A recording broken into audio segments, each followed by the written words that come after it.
आवाहक मुख्य कारण है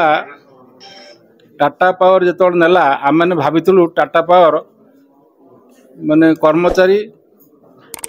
तथा कंज्यूमर मानकर बहुत हित साधन कर भल भल काम कर किंतु आमे देखिलु टाटा पावर नवा परे जिते कर्मचारी अच्छा तल ठू ऊपर पर्यंत तथा हेल्पर ठू इंजीनियर पर्यंत समस्ते निर्यातित होती मनमुखी से क्या सस्पेंड करवा क्या डिसमिस करवा ये कार्य कर चली आमर गोटे एनपीएस गोटे मुख्य दाबी जोटा कि टाटा पावर आसवा दिन ठू आम से दाबी कर जोटा लोकंर स्वार्थ जड़ित ताको आज पर्यंत एनपीएस टाकू इम्प्लीमेंटेशन करूना आमर base cadre post Tata power नवा दिन ठारू बेस कैडर पोस्ट फिलअप करूना से तार गोटे अलग कैडर सृष्टि कर गोटाए संस्थार केबे कोठी आपण माने देखछन्ती दीटा कैडर चले गोटे घरे जमती दीटा मुरबी हेले से घर चलेनी वर्तमान अवस्था से भाया सृष्टि होती जेतेबेले आमर एम्प्लॉइज माने पुराना employees OCS card employees retired कर जिवे सेतबेलू किए रहिबा किए काम करिवो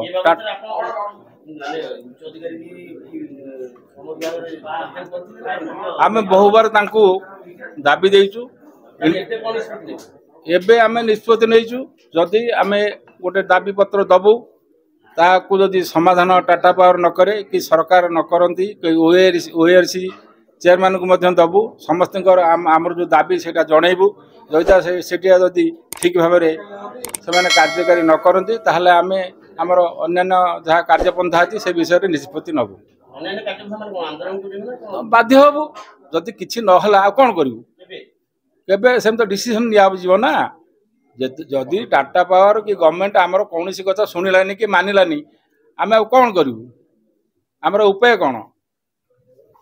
गणतंत्र उपाय जहाँ हवा कथा मु अमरजुमर प्रताप सिंह आज जो महामंचर बैठक है जन सदस्य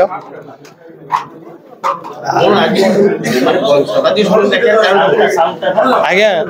बहुत दिन धरी आमर तो महामंचर कन्वेनर पूरा पूरी व्याख्या कले कि मोर गोटे कथा कहबार अच्छी 2012 मसीह आज पर्यंत इलेक्ट्रिक डिपार्टमेंट रे गोटे हेले भी नियुक्ति तल स्तर रे होई नाही आमे खाली कर्मचारी मानकर समस्या कहूनु आमे लोक मानकर समस्या भी कहूँ जे बारंबार जो विद्युत काट होची बा गोटे लोकों घरे सर्विस देवा गले जड़े कर्मचारी नियुक्ति आज टाटा पावर आसिला परे गोटे सिंगल नियुक्ति आज पर्यंत करी नाही टीपीसीओडीएल एरिया रे तेणु से 24 घंटा विद्युत सेवा दबा आज आम प्रति बहुत कष्टदायक हो पड़ी आज धीरे धीरे टाटा पावर कौन कर कंज्यूमर को कन्वर्ट करके सेवाटा को कन्वर्ट करके कंज्यूमर आउ कहीं नहांती एबे एटा व्यापार रे परिणत हो जाए तेणु याकू आम विद्युत एक सेवा संस्था ए सेवा संस्था कार्य करने जो कर्मचारी दरकार आवश्यक कर्मचारी वर्तमान नियुक्ति करूना जो पुराना कर्मचारी अच्छा अकथनीय अत्याचार करके जो बड़ बड़िया मानक ये नियुक्ति देती हिसाब से वर्तमान संस्था को चलाउछंती कर्मचारी को पुराना कर्मचारी को कार्य निवृत्त करवा विभिन्न कारण देखा सस्पेंड करवा यहीपरि जो